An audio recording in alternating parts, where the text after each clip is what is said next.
السلام علیکم ورحمۃ اللہ وبرکاتہ۔ معراج کے سفر کی یہ تیسری قسط ہے۔ 2 قسطیں اس سے پہلے بیان ہو چکی ہیں۔ امید ہے کہ آپ نے وہ دونوں قسطیں دیکھ لی ہوں گی۔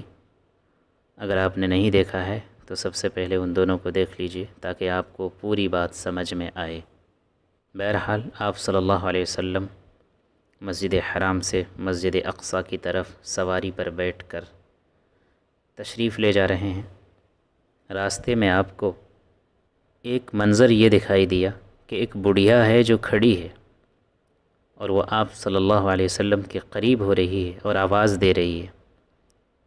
حضور صلی اللہ علیہ وسلم نے یہ دیکھ کر جبرائیل امین علیہ السلام سے پوچھا کہ جبرائیل یہ کیا ہے؟ تو جبرائیل امین علیہ السلام نے کہا کہ یا رسول اللہ آگے بڑھیے، اس کی طرف توجہ مت کیجیے۔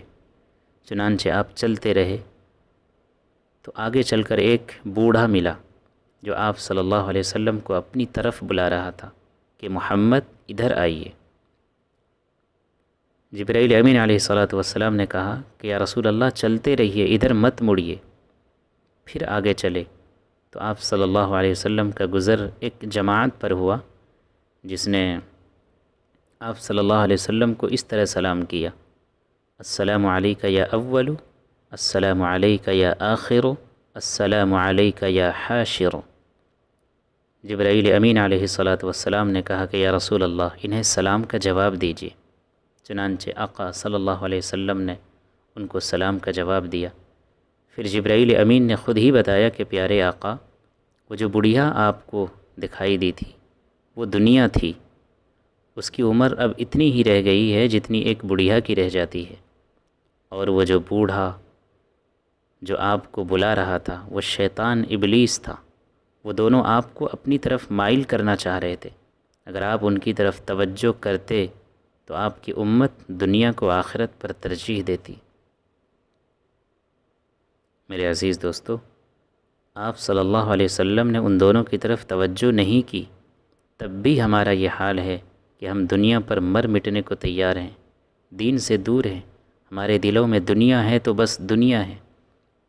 لیکن اگر آپ صلی اللہ علیہ وسلم اس کی طرف توجہ کر لیتے تو پھر ہمارا کیا حال ہوتا، اللہ ہی بہتر جانے۔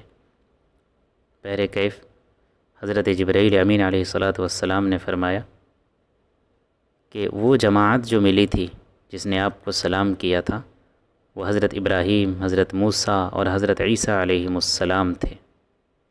آپ صلی اللہ علیہ وسلم پھر آگے بڑھے۔ سفر کے دوران آپ کا گزر ایک ایسی قوم پر ہوا جو اپنے کھیتوں میں بیج بو رہے ہیں، اور ایک ہی دن میں وہ کھیتیاں ہری بھری ہو جاتی ہیں، لہلہانے لگتی ہیں، اور ایک ہی دن میں وہ کاٹ کر غلہ جمع کر لیتے ہیں، اور کاٹنے کے بعد وہ کھیتیاں پھر ویسی ہی ہو جاتی ہیں جیسے پہلے ہری بھری تھی، لہلہا رہی تھی۔ حضور علیہ السلام نے پوچھا کہ جبرائیل یہ کیا ماجرا ہے؟